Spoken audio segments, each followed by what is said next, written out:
Hello, welcome to the Wednesday live chat here. FilmmakerIQ.com. It's the live chat. I am slowly crawling my way back to sanity here. Hi, how you doing, Platix? Oh, good, it's working. Yeah, so I've got my iPad now in front of me, and hopefully I can just send up stuff on here. And let's see if that works. It's the computer's having trouble. It's having trouble. Oh, my mic is clipping. Am I too loud? Oh, shoot. Well, I can just let me just keep it a further away from me and not talk so loud at it. Is that better? Yeah, I just switched to a different microphone there. My mic is a little hot. Well, I can just turn it down here. Let's see if we just bring it down. 6 dB. And this thing is stuck. Come on. The whole thing is just, the computer does not like me today. Well, it's hot in the studio. Hey there we go. Well, boy, this is tricky today. Yep, let's see. Are my machine even, it's a warm day here. Let's see if I can just send up another comment up here. Computers never like anyone. Let's see if that works. That kind of shows up. It's a doozy today. It's a little difficult today. So hopefully that sounds better. All right. So hey, how's everyone doing? Like I said, I'm trying slowly to get my life back together again. I think this computer is it's not liking life today. It's not liking life. Well, we will have to live with that then. So I'm trying to get back to normal. Before coming out here, and I was in my air-conditioned studio, the portion that's air-conditioned over there, and I was working on the next video, hopefully released today, maybe today or tomorrow. I don't know what the rules are for. I think I can do one. We're doing the live stream. The live stream seems to be. Live stream is a different audience, obviously, from my other videos. I think a lot of people that are fans of the videos did not take the live streams because you're just rambling. You're just talking to your butt. But the thing about the live streams is it does keep my name in the algorithm, keep going in the YouTube. I noticed the time I didn't do a live stream for about a month or so, a month and a half, and as soon as I did one, all of a sudden I got like a bunch of comments right afterward on other videos that wasn't the live streams. So obviously it does like keep the flow of people coming in. But anyhow, hopefully we'll do the video is going to be on the history. Why are there two sampling rates, the 44.1 kilohertz and 48 kilohertz? So that's an interesting story. I mean, it's kind of one of my it's not necessarily dry, but it's a little less deep dive. Although technically it's kind of deep dive, I guess for YouTube standards it would be deep dive, but not for what I used to do, which would spend a year researching it. But it's an interesting story. Did I like the Loki series? Let's see if that pops up. Did I like the Loki series? I watched the first one, and I wasn't into it. Partly because I kept seeing Owen Wilson's face, and every time he was on screen, I'm like, oh wow, I couldn't stop doing that. Like every time he was on screen, wow, Loki, wow. I couldn't stop myself, so I probably should go back and give it another shot. But I was so distracted by Owen Wilson's face that I couldn't fall into it. Yeah. Martha says, I hope you don't mind me asking what happened. It all kind of flew past me. Basically, taking care of my mom, and then I had some big old projects that nearly wrecked my life. Just. Not in a bad way. Obviously, I survived it, but it was probably the hardest project I've ever done. And I got to the point, like I pulled some all-nighters before, but this required like multiple all-nighter kind of things to the point where I was crashing out. Like I could not handle it anymore. And then the heat, and and I decided like I'm just gonna shave my head. I went totally Britney Spears. I totally did. Just gone, all gone. Yes, the Owen Wilson syndrome. And then Owen Wilson's a better actor than Hiddleston. I don't know. I don't know. Man, this thing is not liking life today. Let's see if I can do it again. Boop. Nope, does not like it. Does not like life at all. So this maybe I think it's the heat. I'm not sure what it is. But anyhow, yeah. So Bill Young says CD and video, basically. But the reason why they came up with that rate in the first place is actually kind of fascinating. I won't spoil it anymore because it'll probably come out in a few hours. maybe by the end of the day it'll probably be ready to go. But yeah. Anyhow, so I've been just kind of just dealing with trying to take care of my mom's health, and that's been such a hard nut to crack. And it's kind of at a point where I've figured out a balance with it. Tried to find a balance, but it took me a long time. And so last night, like it was the first night I went back to cartooning. I did working on a cartoon that a comic book that I wanted to put out hopefully by Christmas time. I'll let you obviously know when it's all finished because I'm going to be pimping it out here on this channel. But I haven't drawn anything in like 3 months, maybe 2 or 3 months. It's just been a long time. I went for a walk and then I did a little bit of cartooning, and I was surprised how quickly it came back. Like it literally, I was very, very pleased in about an hour and a half's worth of work at, like at 10 o'clock at night, which is when I usually do my drawing work is like at night. And it felt good. It felt like I was back. I remember all my hotkeys. Everything was, the characters I was drawing looked like the other characters I used to draw. So that's good. That's a good thing. But, handball manga. No, it's not anime manga. It's actually closer. I think my art style is a cross between The Simpsons and a little bit of Family Guy. It's a little bit of Family Guy. Yeah, it's more Simpsons influenced, I think, than anything. It's my art style. It's a little bit of the Cartoon Network, some of the Flash animation style. I don't know. I wouldn't call it like super high end, but it's got a little taste of. I mean, I do some shading. That's different for me. Schlitz has a beer with him. Let's see if this will work. Let's give it enough time. Let's see. Go. No, it's freezing on me. Man, oh man, it is totally. This thing is totally dead. All right, never mind. Forget that. We're not gonna deal with it today. My computer is barely keeping up right now. Okay, so I don't know what's going on. I need to rebuild my. For 4th of July, I was hired to do a live stream of some fireworks in, actually by Saboba Casino. Saboba Casino is actually the like Parks and Recreation of the area around Saboba Casino, and they were firing off the fireworks. And so I get out there on July 4th, and I plan to get out there like 2 hours early, which is way too early. Stupid of me to get out there that early. But I get out there, and then there are these, what I call them, like Satan thorns. Like these are, like those little sharp thorns that stick on you when you go out into the desert. They've got like little thorns on them. Well, these are Satan thorns. They are so incredibly evil. Like most thorns are just annoying, and they're just aggravating, and they're not a big deal. You brush them aside. They hurt a little bit. These things can draw blood. They are so freaking strong. So I go out there with my cart, which has these pneumatic tires on them, and yeah, all 4 wheels are punctured because of these Satan thorns. These things are awful. And I was doing a live stream out there. Like we literally live streamed in the middle of the desert. Luckily, there was pretty good 5G coverage, so we're live streaming the fireworks and. Yeah, my live streamer, like my box that I use for live streaming. If you've seen that video I did on how to do multicam, you see that box. That thing's like completely falling apart. Like I need to rebuild the whole thing. But I don't have any live streams for a while, so I'm like, I'll just take my time on it. So anyhow. So yeah, I don't know where I got this, other than talking about the Satan thorns, which are a real thing. Like if you've ever had to deal with Satan thorns, I mean they are just evil, and I'm sure they have a proper name somewhere. Probably the Native Americans came up with a proper name for it. Murderous little bastards. But yeah, nasty things. But yeah, and I've got luckily I've kind of talked some of the clients out of live streaming some things.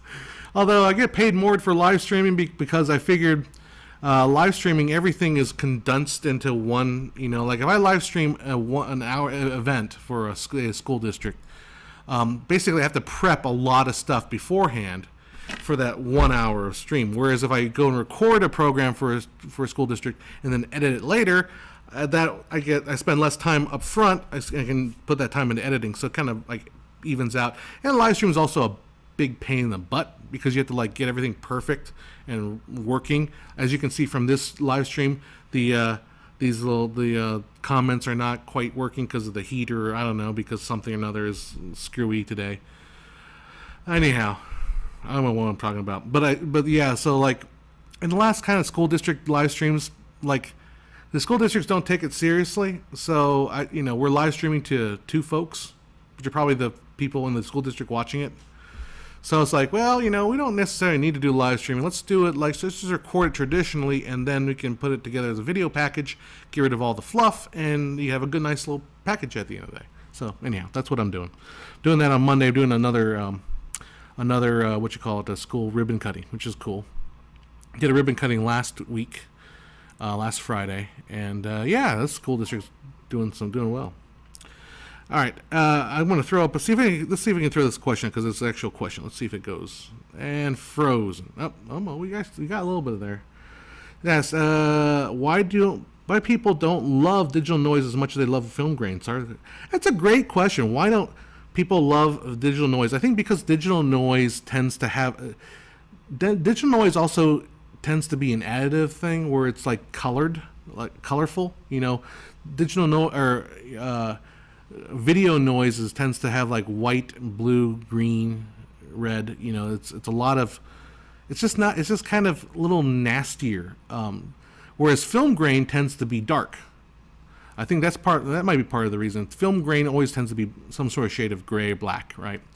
And the one thing I've kind of discovered too is that that a little bit of grain actually, if in a certain environments, does, especially if you're looking at, let's say, a photograph, like an actual physical object, a little bit of grain does make the photo feel sharper. There's like a grit to let your eyes grab onto something. A little bit more detail as far as grain is concerned. The thing with video though, it's not quite as nice. Is that it just doesn't that grippiness isn't there with video. And I'm sure somebody else will have a better answer than that. But I think that's what I think is the problem with digital noise. And I think digital noise also has the pattern of digital noise is a little different because digital noise may be caused by the internal electronics. So the noise will kind of stay the same. The pattern will stay the same. Whereas film grain doesn't stay. It's a constantly repetitious random pattern.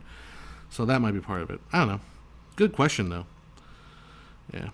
Do I sell these teas? Says Certain Exposure. Yes, I do. It should be on the shelf somewhere on this channel.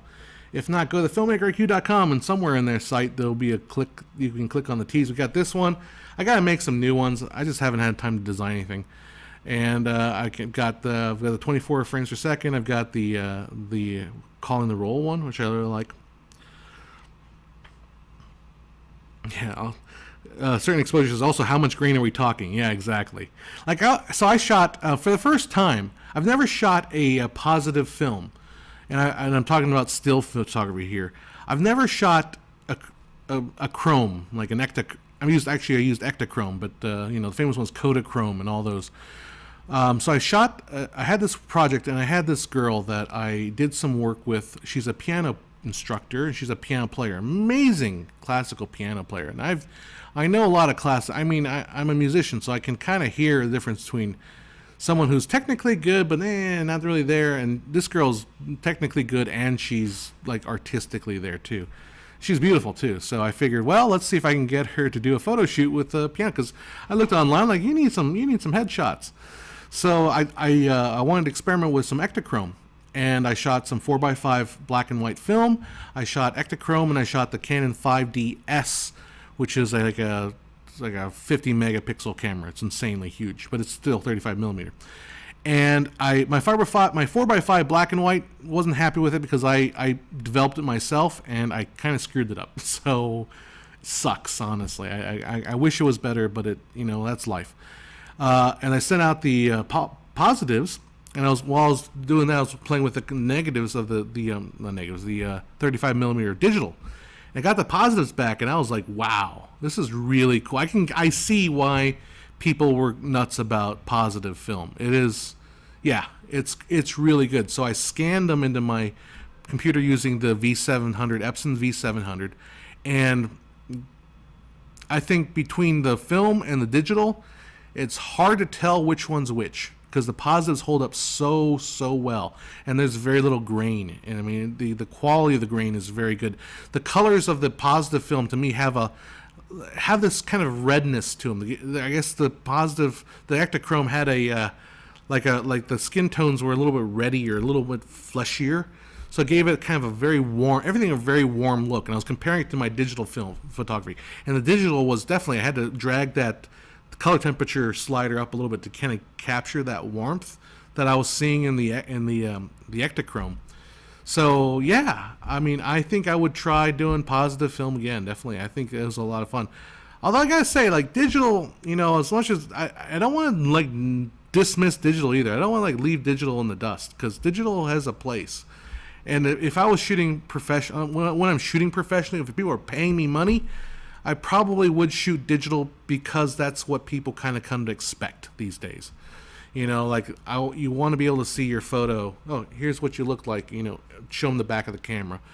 Whereas film, like you got to know what you're getting into to shoot film because people might not get that. Hey, there's only 36 exposures. Where's the rest of my photos? And you also don't want to be shooting film. Like to me, I don't know, maybe because I'm such a cheap bastard, but like I cannot. Like some people tell when they shoot digital, go click, click, click, click, click.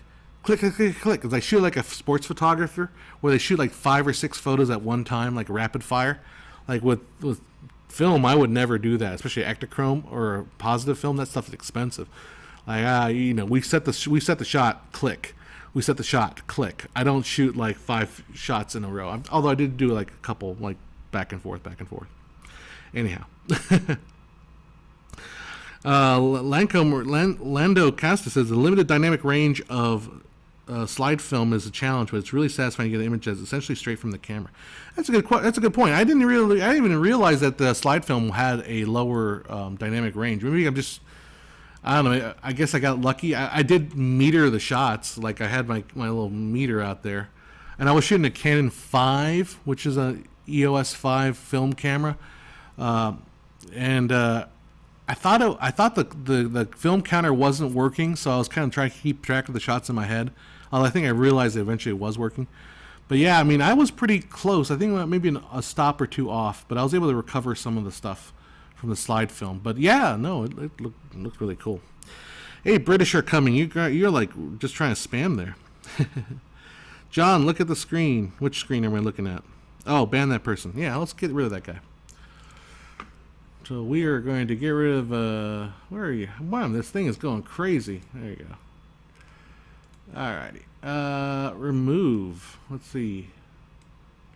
Can I just ban this straight? No, I gotta actually go and delete his whole thing. Hide user on this channel. See you later, British are coming. Bye-bye. So hopefully that cleared it up there. Yeah, so we're gonna get rid of that guy. Yeah, it's like what have you accomplished today? By doing that, I don't get it. Oh, whatever. I do watch a podcast, and sometimes like I do watch a live streamer that it's relatively famous. Actually, it's Scott Adams, and honestly, I do make comments, and I try to like at least get noticed. But like I'm trying to not be a dick about it, but like, well, what is that? Anyhow, he's gone. So anyhow, get rid of him. So yeah, sorry, I was talking about positive film. I didn't even see all that crap going on. Probably a 9-year-old thinking he's an outlaw. Yeah, all God's children need attention. Charles Hoffman says, "What have you accomplished today?" Well, I got banned from YouTube chat. That's like. That's the thing. Like I get so I'll be honest. Like last month has been emotionally difficult for me. So when I get like certain kinds of like YouTube comments that are just so nasty regarding 24 frames a second, I usually just end off writing like "fuck you" and then ban them. Just like, you know, like, it isn't like, well, you know, I think you should reconsider your position because I've got this. No, it's usually like, oh, this armchair expert thinks he knows everything about 24 frames a second. He's trying to prevent us from understanding the moving toward better technology. Sure, whatever. That's, you know, just get it out of your system. Say, go fuck yourself. Hope you die of COVID, and ban them. I did not mean that. That was an emotional outburst there. YouTube, don't ban me. You gotta be careful what you say. The Big Brother starts us through banning a-holes. Yeah, basically, just get rid of them all. Hammer them. You know, like, it's one thing if the actual user blocks people, because that's part of your First Amendment. You know, that's part of your right of speech, is to be able to, right of association is to choose who you associate with and who you don't associate with. You know, you don't want a platform to do that, though. Not like YouTube should not be allowed to do that, but individuals, oh yeah, all for that. Elin says they all run from the circus. Exactly. Anyhow. So, yeah. Anything else you guys are new? I want to chat about? Any questions? I'm kind of... That's basically what I've been doing is... Oh, I've been tinkering with my 3D printer, which for some reason is just giving me a nightmare recently. I think, honestly, it probably has to do with my filament. I'm just going to go ahead and say it. It's probably the filament, the cheap-ass filament I buy. So I get it from the GS3T store where they sell it for like $8.95 a roll, when it's usually like $22 a roll. Of course, it's gonna fail on me, and I'm here like tinkering, like trying to fix this and trying to change the reaction numbers and trying to change everything under the sun. It's probably just the roll filament. It probably all sucks. Ilian says, any tips on podcasting mics?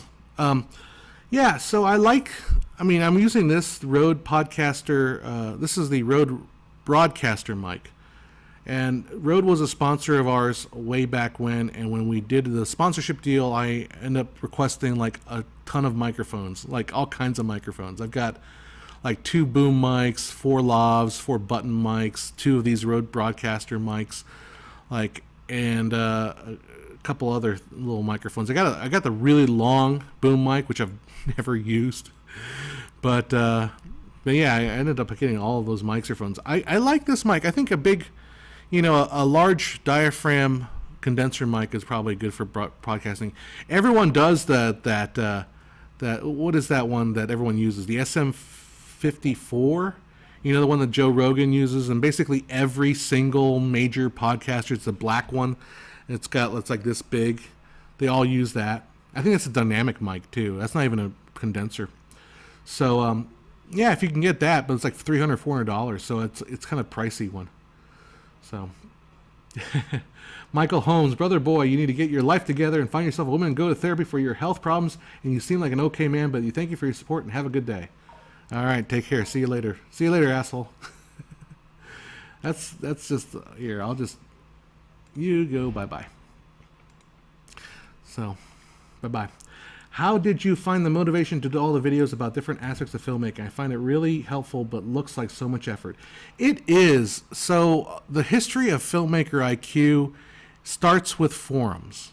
I used to be a huge reader and participant in like online forums. And so part of it was going on forums and discussing this stuff, and I found myself getting really... So I wasn't that into filmmaking, like I wasn't that into the science of filmmaking when I started. I kind of shoot it, but it wasn't until I started kind of getting more and more doing the...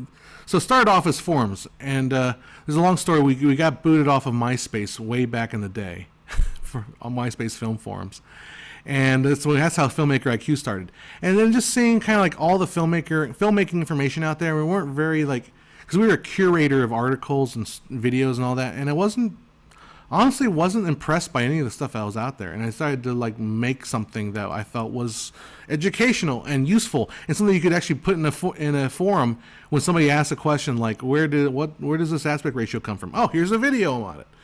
So I did all that, and yeah, that's kind of where it came from.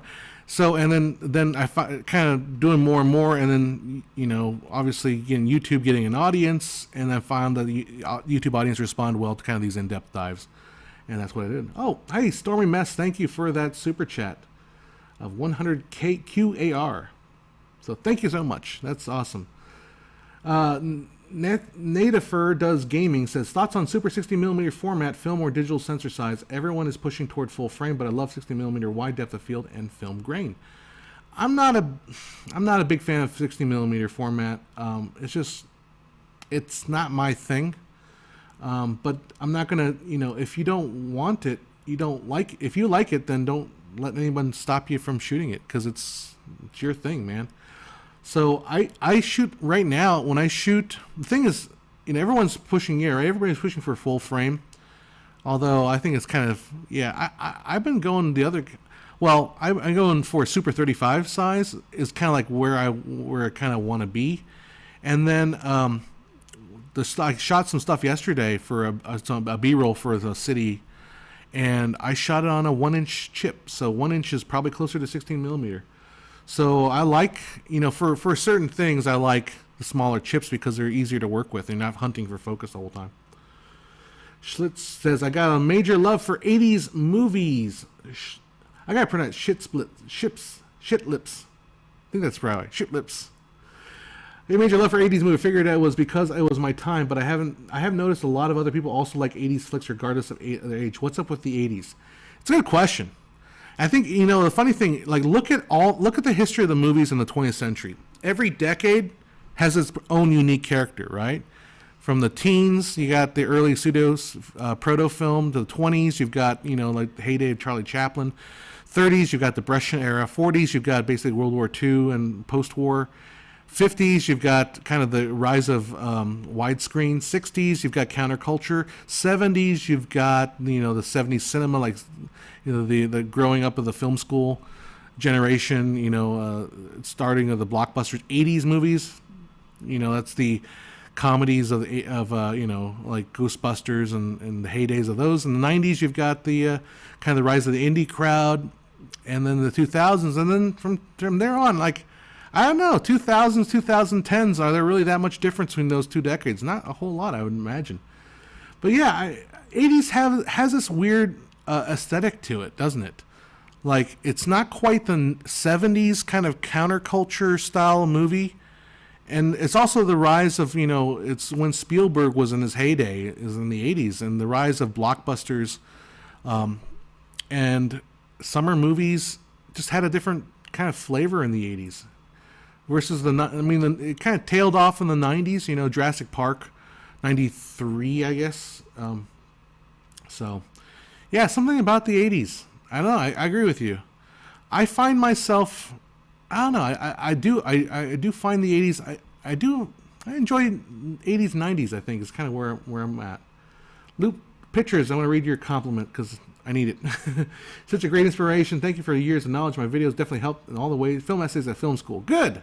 That's what they're for. They're for help you basically give you the seeds to write your own essays in film school. That's the whole point. Shitless says there's so much more than comedy. Yeah, the horrors and the sci-fis and all the latex and so on. Yeah, there's and yeah. I mean, I didn't mean to just focus on the comedies, but to me, like, like the Ghostbusters, what's the name of that movie with the groundhog? But even some of the 16 Candles, the John Hughes styles movies, a lot of those, there's a certain like warmth to the shot. When Harry Met Sally, I believe it was the 80s. There's a certain kind of, it was kind of like just past the 70s. The 70s was still kind of like everyone was real serious, thought-provoking. And the 80s was more goofier, more fun, more, like they really got the business side of filmmaking down. And also the influence of MTV on movies. That's true. Caddyshack. Thank you. I keep forgetting Caddyshack. And movies were really events, but Caddyshack. So I think somebody was talking about, I forget which movie star it was saying like how in the future, kids may not watch movies. and it got me thinking about this, and I'll be honest, like that's a fear of mine. It really like maybe like 2 years ago before the pandemic, I would have said, "Oh no, yeah, that's kidding me. No way the movies are going to go anywhere." But now, I don't know. Honestly, I restarted my AMC Movie Pass, and I've only been back once. Now, I think Suicide Squad, James Dunn's Suicide Squad might get me back in the theater just because it seems like a movie worth checking out. I didn't see the Black Widow, but I didn't hear good things about the Black Widow. So Scarlett Johansson's movie, right? Yeah, Black Widow. Yeah. So I didn't make the trip out there. But I'm a little worried about movies in general, like because TV shows seem to be doing great. Oh, so speaking of movies, I did watch The Hunt. That came out on HBO Max. That it's just an entertaining movie. I thought that was pretty brutally entertaining. The funny thing about The Hunt, if you don't know about it's the one that Donald Trump got pissed off about because it portrayed these liberal elite types doing the most dangerous game and gathering a bunch of conservatives together to hunt them. It's obvious it was kind of it was premature angry at that movie, considering it made the conservatives actually the good guys. But the funny thing about that movie is it obviously is low budget. I mean, it is low budget. It's an A24 movie. It doesn't look low budget though. It doesn't have. I mean, okay, it looks low budget, but it doesn't have.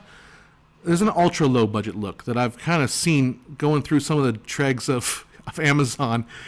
Like there's a movie, a poor movie with Hannah Hart. If you remember her from back in the YouTube days, My Drunk Kitchen. She did a movie where she played a superhero, and that movie had a really low budget look. And I'm going to be self-effacing here. You know that the thing I shot YouTube Studios, the multiple police set exercise thing, that to me has a very ultra low budget look. It's like this was shot on a standing set, and the standing set is a set that is built, and then all the productions just come in and use it, and it's like the Village Bicycle. Everyone has a ride, But no, The Hunt had a low budget look, but it didn't have that ultra low budget look. Like the Asylum movies. Asylum movies have that ultra low budget look. They're just something about them. I don't know what that is. I don't know what generates that. Maybe it's like the costuming. Maybe it's also the people you put in front of the camera. Because Betty Gilpin, like she's great in The Hunt. Like she really in very many ways. I read this kind of description of her, a very cowboy look. She looks like Gary Cooper. She acts like Gary. She carries herself like Gary Cooper. She's such a badass in that movie. Anyhow, Betty Gilpin. All right, I'm missing your comments here. What are you guys saying? Look back before people start putting racist stuff in my comments. Yeah, I get the feeling that no kid. Ali Carr says, I get the feeling that no kid will stand like 2 hours concentrated in a movie in a cinema. I think you can, because I think people spend that time watching television. You spend 8 hours binging a show. Now, honestly, I've kind of gotten away from binging because I realize when I binge a show, I miss most of it. Like, I just want to get through it. Because don't you notice that when you binge a show, it's like, because shows are developed to have hooks at the end. So usually the show gets really exciting and then lulls in the middle, and at the very last 2 minutes they give you like a cliffhanger. So you're like you're watching it like, oh, okay, well, after this episode I'm going to bed. I'm not going to watch another episode after this, because you're in that lull, and then the ending comes. You're like, oh crap, you mothers. I gotta watch another episode, and you watch another episode. That's how they get you. That roller coaster, right? Anyhow, so I think people will wait. It's just I worry that. Well, I worry that movies, and then people. Look, I was a big fan of Avengers. I was a big fan of the Endgame, but you also got to realize, like, Endgame. That was a thing, and the thing is done now. What's next? And I feel like what's happening, maybe people are too busy trying to recreate that and maybe not creating new and interesting stories. I don't know. Then again, I haven't been seeking it out. And because of the pandemic, we haven't been able to have movies in a long time. So maybe once things get back in the swing of things. What's her face is suing for $50 million? Scarlett Johansson. The thing about that, though, is that was a done dirty. That was Disney doing dirty because, Disney promised Scarlett Johansson, you're going to make X amount of the box office, right? And this is obviously before the pandemic. You're gonna make X amount of the box office when this movie opens, right? And then the movie doesn't open. Okay, so then she's like, okay, then they finally open it, and then they basically cut the legs off underneath the box office in order to promote Disney Plus. So for her standpoint, it's like, hey, I was set to make the percentage of the box office, but you basically came in and you undermined the success of the box office by using basically, and she went out and she did the promo tour, and she did what she had to do. She contractually obligated to do, what she had to do, go on the shows and pitch the movie and blah, blah, blah. And Disney basically said, oh, thanks for all that PR. We're going to use it to advertise Disney Plus. So I kind of see where she's coming from on this one. And really it is a hard. Now, I don't know the whole details, like what her agents did when did they discuss with Disney, hey, look, we're going to release this on this tool thing, or did they just like do their own thing and ignored whatever her deal was? So I don't know. I think she's got a point. I think Scarlett Johansson's got a point. Digital Life says, I work for Disney and I hate the business BS what they do. Greedy bastards. Yeah, the mouse gets its own. Come work for me. No, yeah, Disney. And look, and I know Disney gets a lot of crap, and sometimes I feel like Disney gets too much crap. But let's be honest, it could have been any other movie business, right? I mean, Disney is super powerful, and they have Disney Plus and all that. But I wonder if like Warner Bros. Would have pulled the same thing. I don't know. I'm not sure if it's just the reality of dealing with a corporate entity like a Disney, like even, I wonder if, Netflix wouldn't do that, obviously, because they don't have movies in studios. Anyhow. Yeah. Clarion McNulty says, what? Oh, I get it. I can show that. For kids, it depends. When I was young, Star Wars felt short, and an episode of one of my mom's soaps felt long. It's all relative. I was telling, I probably tell this story a lot, is like when I was in 6th grade, Lois and Clark came out. Lois and Clark, The New Adventures of Superman, with Terry Hatcher and, what's his face, as Clark Kent. Dang it. Dean Cain, the Hawaiian stallion from Dean Cain, right? And I remember like every weekend like being super excited to see this show, and like I love the sexual tension between Superman and Dean Cain and whoever they had, the guy they had playing Lex Luthor. It was all like 6th grade me was like, yeah, it was awesome, and Terry Hatcher was beautiful, and it was so fun, right? And I really, like, to me, that excitement for me as a 6th grader lasted me the entire year of 6th grade. And now, if it come out with a new season of Lois and Clark, it would last me all of maybe 2 weeks as I binged through the entire thing. I think the thing you realize too as a kid, like a year in a 12-year-old's life is what, like 0.875. I can't do the math in my head. 0.8125% of their life, whereas a year in a 40-year-old's life is much less. It's like what is 2% of their life. So as a kid, time is completely different relatively. Like if you miss a year of school, that's huge. If you miss a year of work in your grown-up days, it's like, that's just the year. Yeah. You remember Lois and Clark, Shit's Lips? Yep. That was great. Hatcher was smoking. Desperate Housewives was never saw, but she was pretty good looking in that too, I imagine. I saw a little bit of it, but she aged well. She looks great. Oh, Mindo, you're gonna get me in trouble. Let's see if we can put this on board. Let's screen. Let's see. Maybe the computer's cooled down since. Let's see. What's my take on Michael Bay? It feels like people are starting to see past his childishness and discover there's more cinematic genius. So it helps that if you know, I think it helps to know a little more history about Michael Bay. Obviously, Every Frame Painting did a thing about Bayhem, which is worth watching. And I think he gets to the heart of really what Michael Bay comes from. And Michael Bay, it's kind of the same thing with Hans Zimmer. Like Michael Bay and Hans Zimmer are known for the bombast of their more recent creations. Obviously, you know, Transformers, crazy, stupid movies, right? Just over the top, stupid movies. And Michael Bay is kind of tends to go to the extreme like that. It's kind of like the J.J. Abrams and the lens flare joke back in the day. But J.J. Abrams like kind of toned it down. He realized he was going a little nuts with the lens flares.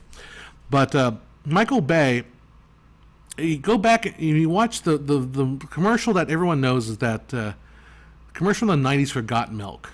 You know, that the first commercial to win a Clio Award or whatever it was at the time, you know, is a guy working at an Alexander Hamilton museum. This is before Hamilton was a thing, right? Before everything was, everyone actually knew his name, Hamilton. And he's listening to the radio and he's giving himself a peanut butter sandwich. And it's like, who was the man who shot Alexander Hamilton? And first caller, we get the answer. And he eats this peanut butter sandwich, and then the phone rings. It's like, all right, for $10,000, who was the man that shot Alexander Hamilton? And he's like, it's like, what was that, sir? And he grabs a bottle of milk and tries to pour the milk, right? And there's no milk in it. And then the guy's like, oh, sorry, your tumbler up. Click, Aaron Burr. Right? That was Michael Bay. Michael Bay was directed that commercial. Like perhaps one of the, I don't know if you guys know commercials. If you know commercials, that's like historically huge commercial.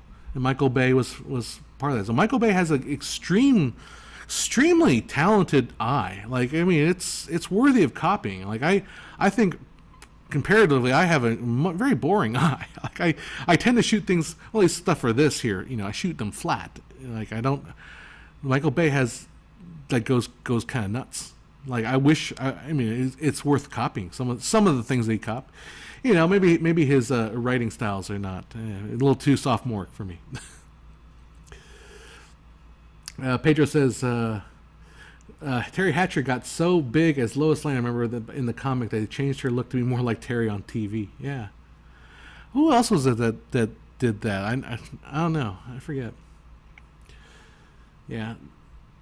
So this is Bay is a nice eye candy, but personally avoid watching. It makes a little dizzy. Yeah, he does. He can make you dizzy. I watched his last movie. I think it was his last one with Deadpool actor Ryan Reynolds. That was entertaining. That was pretty entertaining. Let's see. Who played the man? Oh, is the Mandalorian will lose the helmet. Mandalorian, Pedro Pascal. I don't know what's going to happen with the Mandalorian. I think, you know, obviously they're going to make another version. You know, I think they're going to do a spin-off with what Boba Fett, the further adventures of Boba Fett. Oh, my concurrent review is at 24. Good number. Six Underground was good. I haven't seen Six Underground. Oh, wait. I did see that one. I kind of just put that on the background. I didn't pay that much attention to it. Pedro says, last film on Netflix with all the crazy stunts is crap. I liked it. The stunts are good, but at some point he just makes those look bad. Was that Six Underground? Maybe that was Six Underground. Never mind. I get them mixed up. But I like the one with Ryan Reynolds. It was just so over the top. And like the whole stunt where they're just turning the boat sideways. It's like, oh my goodness. See, like, you know, you got to approach Michael Bay somewhat like you approach Buster Keaton. Like you don't look at the movie as if it's not going to be Godfather. You know, look at it more for the stunts. I think if you look at it in that light, and just like, and then forgive the Michael Bay sophomoricisms because he's so annoying with that, then I think, yeah. Clarion says, the permanently changed Alfred in the comics looked like the actor William Austin from the 1943 serial, who was a completely different build and look from the Alfred Beagle in the comics. Oh, did not know that. There's so many different Alfred looks too, right? Like I know there's an Alfred in the Dang it. The Alfred in the animated series, which is the bald with a little mustache, and now there's the Alfred of the Snyderverse, which is what's his face, Jeremy Irons, I believe. There's all kinds of Alfreds, and then the Alfred from the TV show, which is the white-haired guy with the white mustache. There's so many different Alfreds. Maybe we need to start a campaign to bring back the Alfred. Isn't there a series too where Alfred becomes his own superhero? Because I know he's supposed to be like from MI6 or some nonsense like that. I do like my Batmans. All right. Mig says reopening cinema worldwide is going to be the new golden business, unique tenderness, and art lovers who have stylish lives. Okay, sure. Pedro, I stopped when he crashed the car, and it was so cool. And then they repeated the crash from other angles. I noticed the first one. Yeah, you got to get to the boat scene, Pedro. The boat scene, I think, is the most entertaining part. When they turn the entire boat sideways or something like that. Yeah, that's just nuts. It's just stupid nuts. Yeah, at some point you got when you watch Bay, you have to realize you're not watching Spielberg. Spielberg is a great action director, Let's be honest. His stuff was really great action. But Bay is not a Spielberg. Not the same kind of. It's like drinking Mountain Dew and thinking, well, this doesn't taste like cognac. Oh, no, yeah, this is Mountain Dew. And that's what Bay makes. He makes really great Mountain Dew. Anyhow. What's your opinion of the Netflix Witcher series? And if you dare, how they race swapped all the sorcerers in the Lodge? I liked the Netflix Witcher series. I don't know anything about the race swapping of sorceress into the Lodge. I don't know.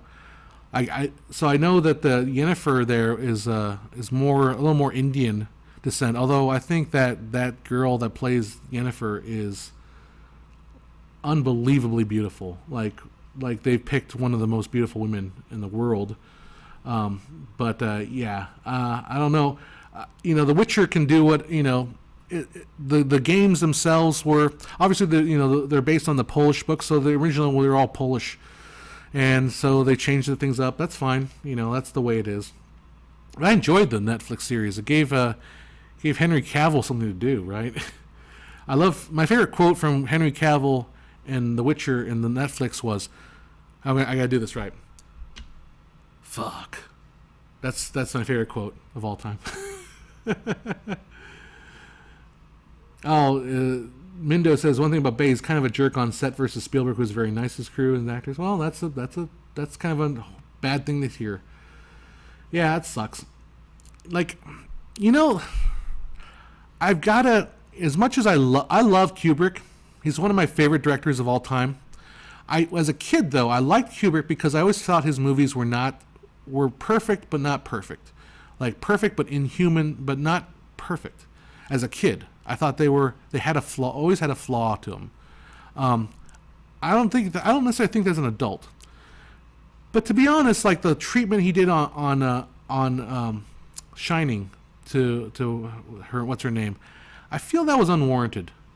I don't feel like that. I felt like that was not right. Like I don't see it on screen. Like I don't know. I don't feel like I don't feel like what he did on that set made it to screen. Maybe I don't. I may not have researched The Shining as much as I need to in order to say that. But I kind of feel like that's too much. That was too much. Yeah, so I wasn't crazy about the Kubrick. Don Whitmore says, your trim is a little high. You're only hitting 12 dB, and I'm hearing some distortion while you're speaking directly in the mic. It's not bad. Yeah, it's... I'm not actually controlling my microphone. I think I just had it set to... I had a boom mic earlier up here. I just plopped it in, and people were saying it was a little too hot, so I kind of pushed it back away from me. So, yeah. So if you... Because I'm not operating anything. So, Shelley Duvall, that's the name. Have I seen Dr. Sleep? Yes, I enjoyed Dr. Sleep. I saw it twice. And the thing to me when I watch a movie if a movie can stand up the second time I watch it, it's a good movie. And I think Dr. Sleep, second time I watched it, pretty good still. And I also happen to really love the gal that plays the baddie in that movie. Jean-Luc Godard, 2 or 3 things I know about her. Thoughts, feeling. Don't know that one, Orange Betsy. How you doing, Orange Betsy? It's been a while since seen you. Shit Lips is on the second beer. I think you need to hurry that up a little bit there, sir. We need to be like 3 sheets to the wind by the time we're done here, and we're almost done. Now you got Digital Life getting a beer now. We're always going to be drinking beers. I would have a beer with you. I don't have any right here with me, so unfortunately not in the studio. I do have some hard liquor though. We could do some of that later. Perhaps the Cinema Tyler channel has the most comprehensive information on Kubrick films. Maybe. I haven't seen that one. Did you try the new MPCC 6K Pro? Has internal NDs. Thank God. About time. I've not tried a 6K. Honestly, I don't care about cameras anymore. I mean, I'll check it out. I'll probably rent it. So on my board of things to do is a video about the highlight recovery of Blackmagic, which is a very interesting take on how it works. Because people get on my videos on the Blackmagic cameras like, oh no, your dynamic range is wrong. They got highlight recovery. That's not really what highlight recovery is. I have to explain it technically. It's interesting. It's fascinating how they do it. It actually has to do with color balance. Fascinating stuff. But I would have to get a camera to demonstrate it, and I would demonstrate it by showing like RGB LEDs and like overexposing them and showing you how it actually works. But yeah, Rebecca Ferguson, thank you. Oh yeah, the Reverend Mother Lady Jessica. I don't know that one. Rebecca Ferguson, she's in another. Reverend Mother. Okay, yeah. Dune. Yeah, cool. So, yeah, I think I'll make it out to the theaters for Dune. Hopefully, unless somebody says, Denis Villeneuve, he's not going to make a bad movie. I mean, if anything, he's going to make a boring movie. So, yeah. So, that should be good. Yeah. He's got a lot of pressure, man. Meg says, big screen, dark room, popcorn, and cold drink, and I'm in love. Yep. Is your background made with stickers? No, it's made with LEDs. 2021-ish. Yeah. We'll see, Let's see where the rest of this year goes. I'm looking forward to not being summer, if that helps. It's like hot. Like I know that quote is sweating to the live chat. I don't have any air conditioner in my studio. This is me sweating it out. You can probably see my forehead, my shiny forehead already going. It's a probably good 94, 95 degrees Fahrenheit, 30-something degrees, 32 degrees for you guys. It's warm. True Film asks, Spielberg's West Side Story, any news, information? It's coming out Christmas, I believe, right? I'm not excited about West Side Story. I'm not crazy about West Side Story. Like, it was one of those musicals that I kind of, like, exhausted myself on. Like, I've exhausted myself on Les Miserables. Like, if I never see Les Miserables the rest of my life, I'll be okay with that. I'm fine. Because I've seen Les Miserables and I listened to the album enough. I'm done with Les Miserables. West Side Story, when I was a kid, like 17, I drank my fill of West Side Story. Tonight, the world will be tonight. Yeah, I've had enough West Side Story. So, Spielberg doing West Side Story. I feel like it'll be boring, for me at least. I don't know. We'll see. I'll probably end up seeing it. I hope you have a fan going at least. I don't have a fan for sound reasons. I don't have a fan going. I don't have a big ass fan back there called the BAF, big ass fan. Doing a shot on digital, that's a no for me, buddy. Well, I've seen a lot of movies shot on digital, so I'm fine with that. Like, what was the movie I watched? What was that? I'm trying to think. Going back to last year's Oscars, 1917 and Once Upon a Time in Hollywood. Film and digital. Both gorgeous cinematography. Two different ways of shooting at it. Might as well. In Norwalk, California, nearby to you. Yeah, you are. Norwalk's further north. It might be even warmer where you're at. Norwalk. That's hot out there. What's your opinion of Blake Snyder's Save the Cat in 10 different story genres? Have you read the book? Yes, I have an opinion on it. I thought it was great. I enjoyed it, but I read it back in the old days, back in the 2000s. I liked it. Just don't. With anything, with any bit of advice, don't take it to the extreme. Take it for what it is, and then move on, and then do your own thing. always listen to people that can give you advice. Obviously, Blake Snyder's book has been influential. Many movies can be kind of broken down along that lines. But take what you get from it and then do your thing. Because also, Blake Snyder was writing for a time period, I would say late 90s movies. Like I bet you if you went to late 90s, early 2000 movies, you apply the Blake Snyder beat sheet, and it would actually probably line up for a lot of movies. But I'm wondering now if it's really going to work. Like, what's the name of that movie? I love that with Anya Taylor-Joy. The one before The Lighthouse. Anyway, does The Lighthouse fit that mold? I'm going to guess no. I'm going to guess a lot of movies these days are not going to quite fit the Blake Snyder beat sheet because it's a different era. Just the way it is. Knives Out does Knives Out fit the Blake Snyder beat sheet? I don't think it does. I don't know. I haven't done the math, but I bet you it doesn't. True Film says Knives Out looked awesome. I heard that they used AI to emulate highlight roll off. Yeah, so the guy that does Knives Out, the DP, who is you're making my head spin with the names right now. Stephen Yedlin, who DP'd, is like the ultimate cinematographer nerd. Like if you go on his site, steveyedlin.net, I believe, you can see some of his like explanations on how he does the pipeline that takes the digital information and runs it through all the algorithms and all that stuff, and then to generate this kind of what he thinks that people respond to with regards to film. And he also shot The Last Jedi, by the way. So if you guys, all you haters. Yedlin is bow down to Stephen Yedlin as far as in terms of understanding and visual. And I would not, whatever Yedlin says, I would not try to disagree with him because he knows his stuff. And so Stephen Yedlin's take on the high frame rate issue, I love it, and I've actually adopted this myself, which is this, that I love 24 frames a second, and I think most cinematographers love I think all cinematographers love 24 frames a second, and if the kids prefer a higher frame rate, then they can just go ahead and frame interpolate it, and the technology will get better. Like the motion smoothing, all these TVs. If you love the look of the smooth frame rate, then just do the frame interpolation. Do the frame interpolation, and you can enjoy it that way. But leave my 24 frames alone. I'm going to shoot it the way I'm going to shoot it. You want to go F it up? That's up to you. Chauvinist says Eternals looks like it's going to be horrible. Blah, thumbs down. Thanks for the $2.37. $2.37. 23.76. Good number to pick there.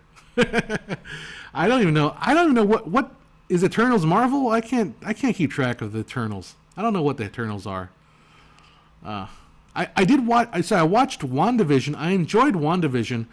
I didn't bother with the Winter Soldier one because I don't really care. I don't give a rat's ass about Bucky. I'm sorry. It's a character I don't really care about. And then I watched one episode of Loki, and I'm like, wow, Owen Wilson's in this movie. Wow. So I couldn't get into it. But Eternals, I don't even know what. I started to get back into Batman, and I want to kind of go back and watch some more Batman stuff. Like I wanted to watch some more animated movies. I loved the Ninja Batman movie. That was like I love movies where I have to pick my jaw off the floor. That's kind of my thing, is when I just watch the whole movie going, that's my favorite kind of movie. What was the movie I just recently saw? Oh no, it was the Meow Wolf experience in Las Vegas. If you haven't been there to the Omega Mart, yeah, I love jaw pulling my jaw off the floor. Don Whitemore says the problem with most movie musicals now is they don't use musical actors. Exactly. They always teach some movie star to look believable in the form. And that's because they can't get financing. You can only get financing if you have a major movie star in the role in the musical. But the best we have is that one girl, Emma Stone. Emma Stone and what's her name? Anna, whatever. Anna something or other. They're like the most bankable actresses who, quote, can do musical. But let's be frankly honest, Emma Stone does not have the pipes on her to do a legit musical.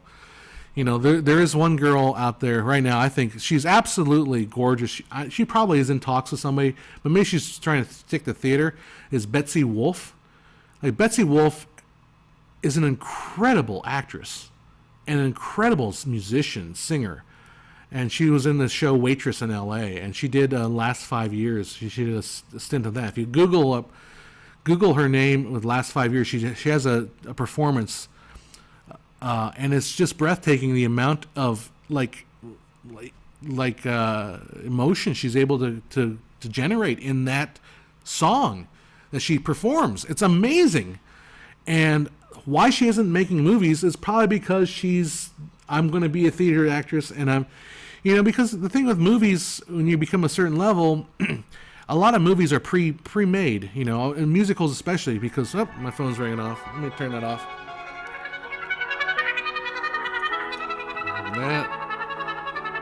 I don't even know, that looks like a spam call even too. So Betsy Wolfe, she has such an what are we talking about? Okay, so movies oftentimes musicals are often made in the studio. You have to record the track first and you lip sync it. And really that's the best way. You don't want live singing, just doesn't really work unless you got really, really great singers. Maybe Betsy Wolfe could have pulled it off. I don't know. But so I guess for a theater actor, maybe making a movie is just boring because you're spending 6 hours in your trailer, and then you shoot for an hour, and then you're back to sitting around for 6 hours. So it's very little acting. And I guess the theater, there's that excitement every night. You have to go on theater, and you get to act, you get to perform every single night. Whereas a movie maybe doesn't have that spontaneity. Maybe it just needs to be a new way of making musicals. Anna Kendrick, thank you. And Anna Kendrick she's lovely. She's just not a powerful singer. She's okay. She's okay. I mean, she's a better singer than I am. No kidding about that. Anyhow. Low Fat has a technical question. We should go back to those. What about software hardware, which makes 29.957 as 30, and during the edit mixing you realize it's off? Yeah, it's 29.97 is what you would want. Yeah, it can happen. Just, that's one of the problems is you just have to be very consistent with your frame rate. If you're shooting 29.97, make sure your audio recording time code is 29.97. If it's don't shoot 30, don't shoot 24, or if you're going to shoot 24, make sure everything's 24, not 23.976. That kind of thing. So, and then the problem is if it's off, guess what you're doing? You're resyncing everything. Mindo says ask me about Cruella. I have not seen Cruella. I should put that. I was going to watch it. I haven't seen that though. Emma Stone is still better at singing than Emma Watson. I haven't seen Beauty and the Beast, but you're probably right. You're probably right. Yeah, Shit's Lips says, I'm sorry you're tired of Les Mis, but what's her face? Anna made me cry with her song. I don't think it was lip synced, wasn't it? Yeah, Les Mis was not lip synced, although it suffers greatly because here's the thing. Les Mis has been sung by the best singers in the world. And so I guess you realize, well, Hugh Jackman is a legitimate bona fide Broadway actor. He's not a powerhouse, but he is a bona fide, he's got the theatrical chops. He is still not really the level you need to be able to perform Jean Valjean. He's just not there. And then, although I do like Russell Crowe, I think he's an entertaining actor. His performance is not good. Oh, no. So, yeah. The thing with the Les Mis performance, what I know you're talking about, I forget her name, the lovely actress, I forget her, Princess Diaries. It's a very showy, look at me kind of performance. That's a problem with it. Like, if you were to listen to me, what moved me more was that one lady from Ireland that made Simon Cowell cry. That sang the same song, you know, dream to dream of time gone by. That to me was more powerful than her performance. They actually did a take where they were in the coffin. Anne Hathaway, thank you. You guys are on it. Anne Hathaway. It's a very showy, very very showy performance. You know, it got an Oscar. So it did what it was put out. It did what it was meant to do. Have I seen Pig yet? I want to see it. Sounds like a Nick Cage movie that isn't awful. No, I haven't. If you don't want to see a Nick Cage movie, check out Matchstick Men. I read a really good review about it, and it was like Nick Cage is the most Nick Cagey movie while still feeling like a proper movie. Yeah, true film. Check out Betsy Wolfe. She's amazing. I wonder. I wish she would just make a movie, but I don't think she will because I think she's too busy being a theatrical actress, and one of the prettiest and most talented of all time. Raising Arizona, Nick Cage is good too. There, another good example. Matchstick Men. Bo just rewatched it. You see what I mean? He's a very like I need to get in line for the pills. You know. Oh, what happened to my Nick Cage pillow?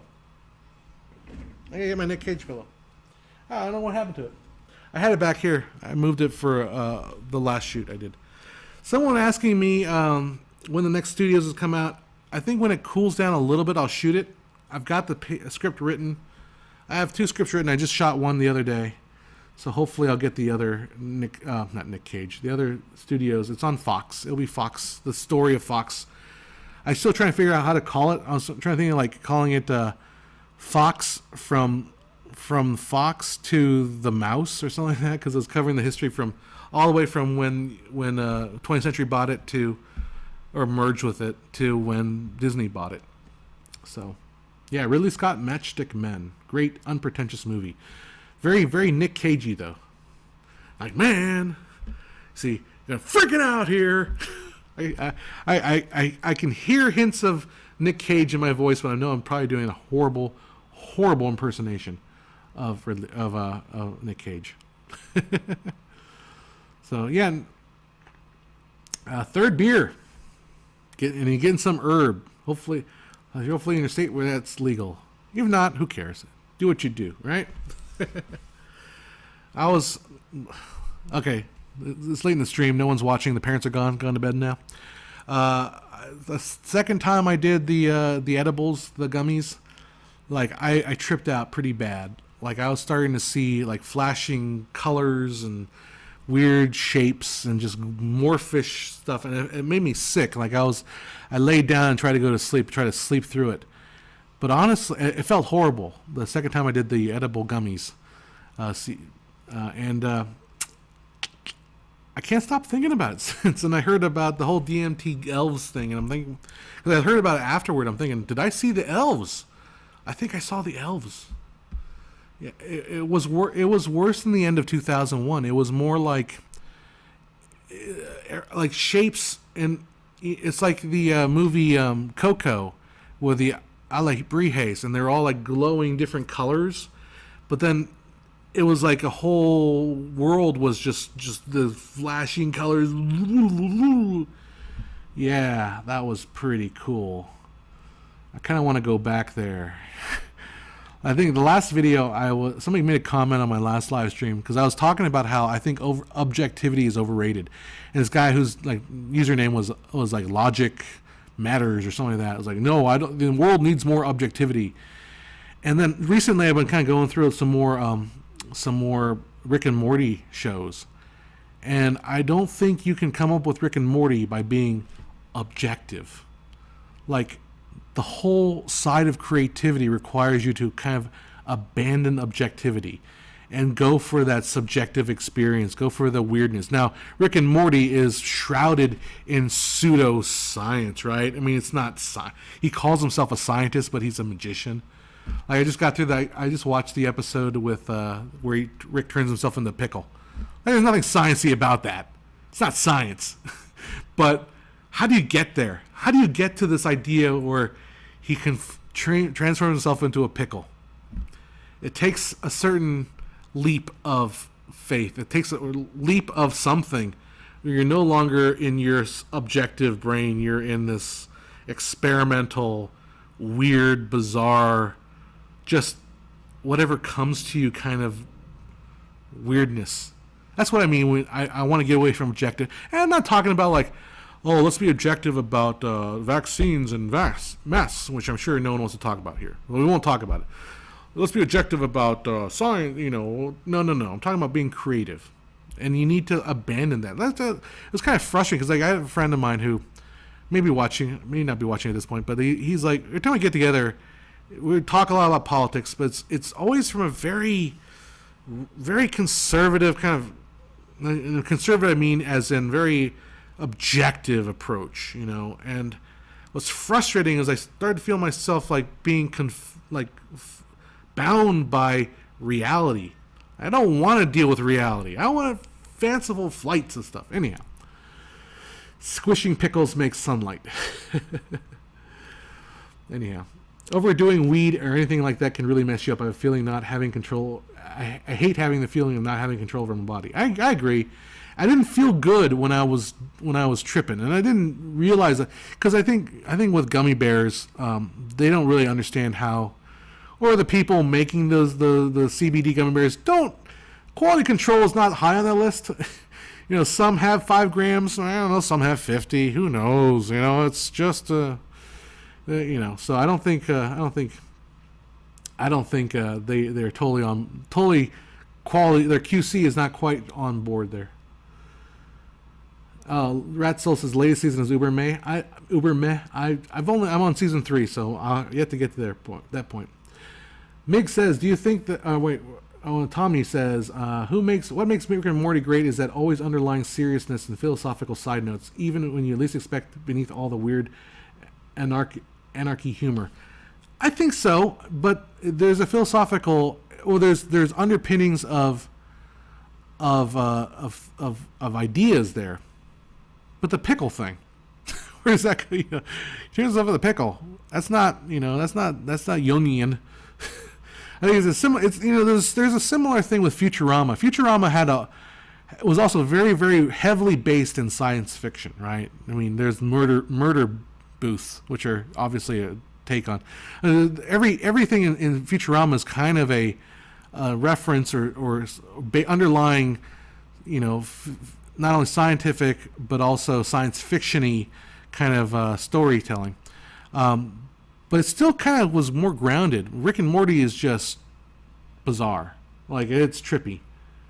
I don't know. I like that. I like visiting that area. Mick says, do you think Steven Seagal is going to make an awesome revelation in another movie, or do you think he would be better retired fishing in a big boat? I don't really follow Steven Seagal. I've watched maybe a couple Steven Seagal movies. I think I've watched the one with the boat. True film. Rick and Morty overlaps a lot with Futurama, Family Guy, South Park, a lot of pop culture, meme, self-awareness. But I think Rick and Morty takes also that. I mean, South Park, Family Guy, and Futurama still have a little of a grounding in internal logic, where Rick and Morty kind of almost abandons it. It marries it with a little bit of, like that Cartoon Network, Adult Swim kind of weird humor. Maybe, I don't know. I never watched what's Ren and Stimpy. I don't know. Maybe it's a little Ren and Stimpy stuff. In Futurama, they renamed Uranus and they renamed it Eurectum. I remember that. That was great. Have I talked about the new Masters of the Universe yet? My friend Joe told me about it. I never grew up with Masters of the Universe, and seems to me that Kevin Smith may have cashed out some of his nerd cred on that show. So I probably won't be watching that. Yeah. And Rick and Morty is playing heavy on the language and swearing. Yeah, I don't know. Maybe I get it. I guess there's a lot of swearing. But Rick, I think Rick and Morty is more definitely, it feels to me Rick and Morty is a much more you should be high while you're watching this, whereas Futurama is a little more pay attention to the details. Yeah. Are they going to make a new Conan film? Well, Conan O'Brien doesn't have anything else to do, right? I know what you're talking about. I never watched Conan. I never saw, with Arnold in the beginning. Arnold's having a good time with his donkey. Have you seen those Arnold Schwarzenegger where he's like hanging out with his donkey nowadays? Pedro says, as long as there's no monologue about two characters arguing if Skeletor is a dick or not. No, I mean, not to spoil it to you, but I believe He-Man's not really part of it. I think he dies in the first episode. A spoiler alert. So it's not really about He-Man. It's about She-Ra for the most part. Anyhow. Yeah, it's like, do you think that the people that worked on Castle Grayskull, they didn't deserve to die? Never mind. Arnold Schwarzenegger from the 80s. 24 people watching. Oh, we're back at 24. We had high at 38 at 1 second. People, they clicked over here to see my bald head, and they decide, oh, he's not. He's fine. Rigel 7 was already used. Hey, how you doing? I haven't seen you in a while. John, good news. I'm no longer giving you a competition for Kat Dennings. What happened to Kat Dennings? She got married or something. She's known to hook up with a lot of guys. So you won't be an exclusive with Kat Dennings. Let's do it that way.